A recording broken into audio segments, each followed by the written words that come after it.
Olá, olá, meu nome é Stephanie Lima e eu vou te contar tudo o que eu gostaria de ter sabido antes de entrar no mestrado.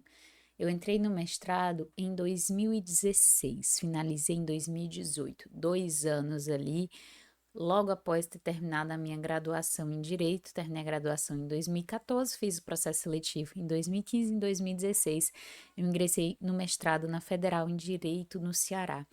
E hoje, já como doutora pela USP, mentora acadêmica, com outra visão, já com mais de 30 anos, eu tenho um carinho muito grande por aquela Stephanie daquela época, que ela foi com medo, com insegurança, sem achar que era a hora certa para ela. Mas eu também teria conselhos para dar para essa Stephanie que está entrando no mestrado, que tem esse mundo novo pela frente, que não sabe o que vai encontrar. Então, eu vou compartilhar com vocês tudo que eu gostaria que alguém me tivesse dito para eu me preparar melhor para ingressar no mestrado e ter um mestrado com muita tranquilidade. E é o que eu vou compartilhar com você aqui hoje. O primeiro ponto é que o seu mestrado vai ser tão mais tranquilo quanto melhor for a escolha do seu orientador, ou orientadora, claro. Mas essa escolha não pode passar simplesmente por um critério técnico. Não é simplesmente o melhor no seu tema de pesquisa, ou aquele professor que você mais admira, ou num critério de conveniência, como aquele que tinha vaga e que estava disponível para te orientar. O seu mestrado vai ser tão melhor quanto a forma de trabalho do seu orientador seja alinhada com a sua forma de trabalho. Então, se você tem um orientador que te deixa mais à vontade, que não fica tão em cima dos seus prazos, que te dá autonomia, e que revisa o seu trabalho no final, se você for uma pessoa que gosta mais dessa liberdade, de correr atrás por fora, de ter esses pensamentos, você vai se identificar muito com esse tipo de orientador que permite essa liberdade. Agora, talvez você queira um orientador mais presente, que revise tudo que você escreveu, que te dê materiais e que te forme de fato, que te exija até um pouco mais de presença ali, estando junto contigo em todos os momentos. Então você vai se dar melhor com outro tipo de orientação. O orientador não é tudo igual e muito mais do que o tema em si que ele trata, é a forma de trabalho dele, como que ele lida com os orientandos, o que que ele espera deles, como que ele gosta de trabalhar. Ele é um orientador que chega mais junto, um orientador que te dá mais liberdade, que não tem um certo e um errado.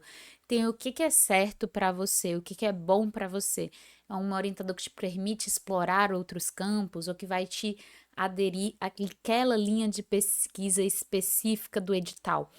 Um bom mestrado é feito quando você não só faz no momento certo, mas com a melhor orientação possível, de acordo com o seu panorama de vida. Então, por exemplo, no meu caso, que quis, durante o doutorado, casar e engravidar, ter um orientador que fosse flexível a isso, no caso, uma orientadora que fosse flexível a isso, que entendesse, que abraçasse o direito das mulheres como um todo, foi muito importante para a minha seleção. Tanto que eu adequei meu tema para que ficasse de acordo com aquela linha de pesquisa o máximo possível, porque para mim era muito importante ter alguém que soubesse a importância ali da constituição familiar para a mulher e para o desenvolvimento profissional como um todo.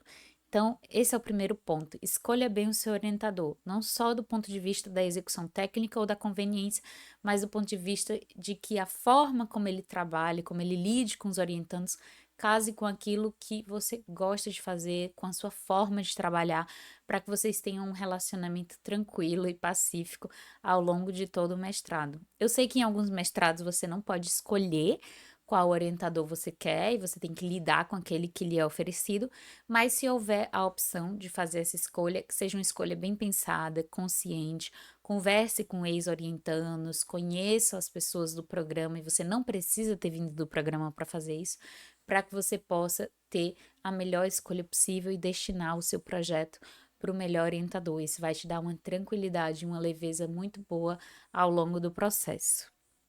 O segundo ponto é com relação a depois que você ingressa no mestrado, você tem que escolher as disciplinas com uma certa estratégia. Não escolher a disciplina só pelo que ela vai ensinar, pelo conteúdo que você acha que vai ser útil no seu trabalho. Escolha também pensando quais são os requisitos dessas disciplinas. A disciplina pede artigo no final, ela pede uma prova escrita, ela pede apresentação de seminário. O que que a disciplina pede para ti ao longo do tempo com as outras pessoas que cursaram? Como que foi a experiência delas dentro dessa disciplina?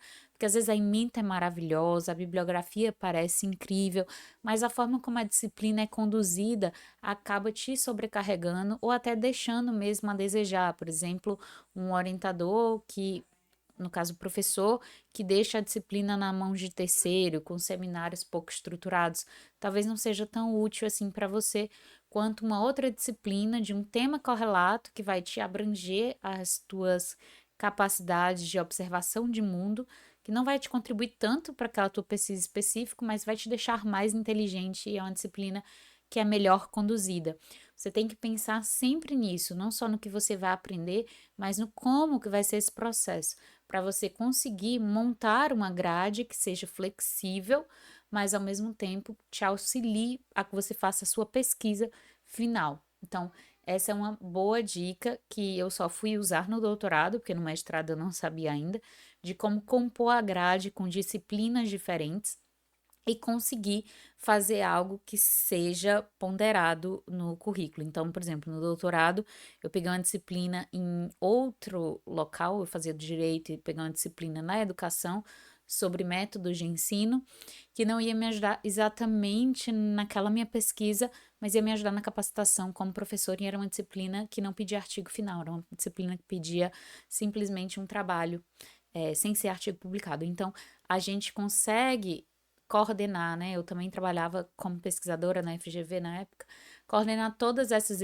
exigências para não ficar no final do semestre morrendo com várias disciplinas que demandam vários artigos. E caso você não saiba, né? Eu devia ter falado antes, mas estou falando agora.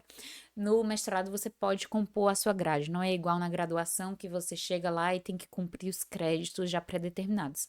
Existem alguns créditos obrigatórios, mas no geral você pode compor a grade da forma que for mais pertinente para você, com a aprovação do seu orientador. Então, a segunda orientação seria fazer essas escolhas estratégicas de disciplina, não pensando só no que você vai aprender e não pensando só em fazer com que você aproveite necessariamente aquela disciplina para sua pesquisa, mas como que a disciplina vai ser dada, o que que ela exige, como que a gente possa combinar isso com as outras obrigações que você tenha dentro ali da sua rotina, para que isso seja factível, seja tranquilo, que você consiga se dedicar tanto às disciplinas quanto à pesquisa no momento certo. Eu particularmente gosto, né, de deixar as disciplinas ali para o início, para o primeiro ano e meio, depois me concentrar de forma mais focada na pesquisa, mas é interessante que a gente vá fazendo em paralelo também incrementos no nosso projeto de pesquisa. O que me leva a um terceiro ponto muitíssimo importante, que é faça um bom projeto de pesquisa. Alguns seletivos pedem projeto de pesquisa já no processo de admissão, outros admitem sim projeto de pesquisa e você tem que apresentar só depois. Você fazer um bom projeto de pesquisa não é só um requisito que precisa ser cumprido para você entrar e acabou. Não. O projeto de pesquisa, ele é o planejamento da sua pesquisa. O que você vai pesquisar, como você vai pesquisar, ele realmente está todo traçado dali do que você vai fazer nos próximos anos, com quais métodos você precisa se aprofundar. Então, um bom projeto de pesquisa bem feito, bem pesquisado, com bom referencial teórico, com a metodologia sólida, ele vai te dar o caminho para que você não se sinta perdido ao longo do seu mestrado. Você sabe exatamente o que você tem que fazer, porque está no projeto. Inclusive, tem um cronograma no projeto da ordem que você tem que executar cada uma das coisas. É claro que, como todo planejamento, vão ser necessários ajustes, mas pelo menos a gente sabe para onde a gente está indo, quem que a gente tem que ler e como que a gente vai fazer essa pesquisa. Por isso que o projeto de pesquisa é tão importante ser feito, inclusive antes de você entrar no mestrado, para quando você entrar, você simplesmente buscar executar da melhor forma possível esse projeto e fazer os ajustes necessários. Ter um bom projeto de pesquisa vai te guiar ao longo do processo, e quem faz mentoria com a gente de processo de pesquisa, né, de projeto de pesquisa, entra no mestrado com um projeto que segue até o final. Então, eu já acompanhei pessoas que eu ajudei a fazer o projeto para entrar no mestrado, ajudei elas a executarem o projeto ao longo do tempo, com a aval da orientadora, claro, né? Eu como mentora ali, dando as diretrizes do que me cabia pertinente com relação à pesquisa e à escrita acadêmica. E no final ela defendeu, né, a dissertação dela, muito semelhante ali àquele primeiro projeto, claro, com modificações e aprofundamentos, mas ela sabia o que ela tinha que fazer em cada uma das etapas, ela não ficou perdida e teve o trabalho final aprovado. Isso é muito importante, porque eu, por exemplo, cometi esse erro. Eu fiz um projeto só para entrar no mestrado, entrei no mestrado, mas depois eu passei quase um ano refazendo o projeto todo do zero, porque ele não estava bem feito. Ele foi aprovado, mas ele não estava muito bem feito. E só durante o meu mestrado foi que eu aprendi a fazer projetos melhores e principalmente durante o doutorado, combinando com a minha experiência dentro do centro da FGV como pesquisadora. Então, ali é importante que você não faça um projeto só para ser aprovado, mas um projeto que você realmente entenda como ele foi construído, o que tem que ser feito e que você consiga levar ao cabo ao longo do seu mestrado. Isso vai fazer ficar tudo muito mais tranquilo. A terceira orientação já foi, né? Faça um bom projeto de pesquisa. Já passamos por escolher bem o orientador, escolher estrategicamente as disciplinas, fazer, pelo amor de Deus, um bom projeto de pesquisa que vai te dar tranquilidade para ficar até o final executando com leveza. A gente precisa agora também organizar o nosso planejamento. Então, muitas vezes a gente se sente inseguro, não sabe como que será, simplesmente porque a gente não tem nenhuma experiência com pesquisa, não sabe como aconteceu. Eu vou contar um caso que é interessante, que é sobre a organização de um casamento. Não sei se você já organizou o casamento ou se você conhece alguém que organizou o casamento, mas quando a gente chega no final, que a gente já viu o que que vale a pena, o que que não vale, como é que as coisas acontecem, né? É um grande projeto. Você pensa, se eu fosse organizar um novo casamento, eu faria isso diferente, eu economizaria naquilo, aquilo para mim não fez tanta diferença. Então, quando você vai fazer algo de novo, você já sabe o que que valeu, o que que não valeu, e você pensa assim, eu não vou precisar nunca mais organizar um casamento. Se Deus quiser, vai ser meu único casamento agora. Ninguém casa pensando em separar. Mas se eu precisasse agora que eu já passei por isso, eu sei exatamente o que fazer.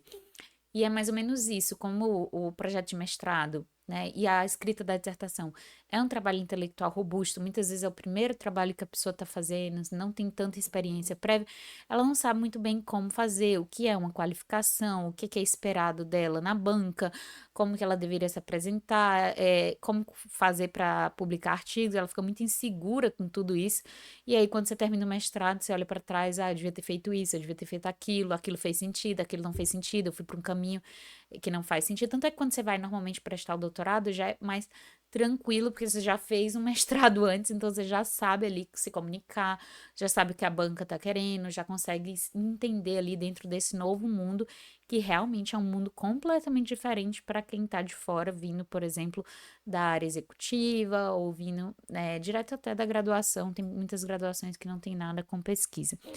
Então, a ideia de você organizar um planejamento, ela é muito importante. Você tem que pegar todas as normas do programa de pós-graduação, saber o que que eu preciso para qualificar, o que que eu preciso para defender, quais são os créditos de cada área que são obrigatórios, eu preciso publicar ou não preciso publicar, qual que é meu prazo final, quanto tempo leva para desde eu terminar um texto até eu submeter esse texto para a banca. Porque não é assim, terminei, vou ali e defino amanhã. Não. Tem toda uma etapa, um processo que, se você nunca passou, você não sabe o que está lhe esperando. E muitas vezes, uma orientação de um mentor que já conhece esse caminho, ele consegue te esclarecer e dizer: ó, vamos terminar esse texto com X tempo de antecedência, porque depois daqui vai para o orientador avaliar. O orientador demora algum tempo para avaliar, depois volta para correções. A gente tem que saber quem é a banca que vai estar na sua qualificação, precisa aprovar o orientador esses nomes da banca, precisa fazer o convite, precisa achar uma data para que eles possam vir validar, precisa agendar um programa. O programa precisa de quanto tempo de antecedência? Segundo o regimento, precisa de 60 dias de antecedência. Então, tudo isso vai somando tempo de processo que, se você deixa para a última hora, vai te deixar muito ansiosa. Então, fazer um planejamento de trás para frente, qual é a minha data de defesa? Quanto tempo eu preciso enviar antes? Quanto tempo o orientador? E organizar isso já junto com o seu orientador, com clareza de tudo que você tem que fazer em todos os meses que você está ali dentro, vai te dar muita paz e tranquilidade de saber que você não está atrasado, de que você tem tempo para fazer as coisas. Então, se eu vou defender em julho, em março, eu já tenho que ter uma versão pelo menos uma versão que vai ser enviada para o orientador para ser corrigida, para ser melhorada. Ah, Stephanie, mas eu conheço pessoa que fez no último mês. Sempre tem o pessoal que corre, que dá um jeito, mas nunca fica o melhor que pode ficar, porque a escrita, a reescrita e a correção é importante nesse processo.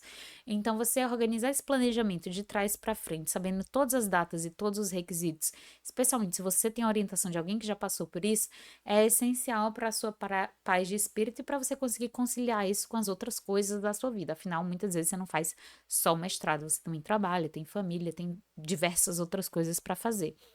E aí chega no quinto e último ponto, que é super relevante, que é o seguinte: se em algum momento você quiser desistir do seu mestrado, se estiver achando muito difícil, achar que a pesquisa não é, enfim, para você, você tem que ter clareza dos motivos pelos quais você desejou o mestrado no começo.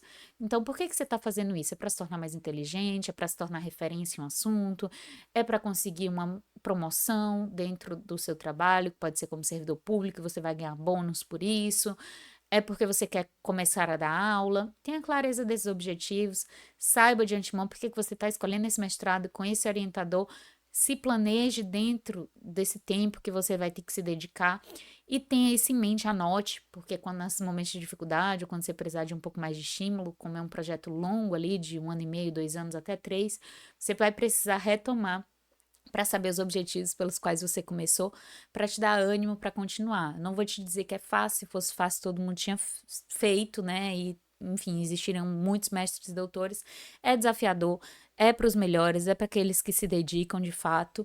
Não é todo mundo que vai conseguir a aprovação, mas tem como ser um processo mais tranquilo, mais leve, mais suave, se você fizer isso com planejamento, com esse olhar estratégico, escolhendo um orientador que combine a disciplina de trabalho com você, escolhendo um projeto de pesquisa que você consiga executar ao longo do tempo com tranquilidade, sabendo organizar as disciplinas de acordo com as exigências dela, com o cronograma, com o que você tem que fazer, né, também na sua vida pessoal e profissional. Combinar isso com um planejamento estratégico que te dê uma visão do ano e não só uma visão do mês ou do projeto que você tem que entregar a seguir.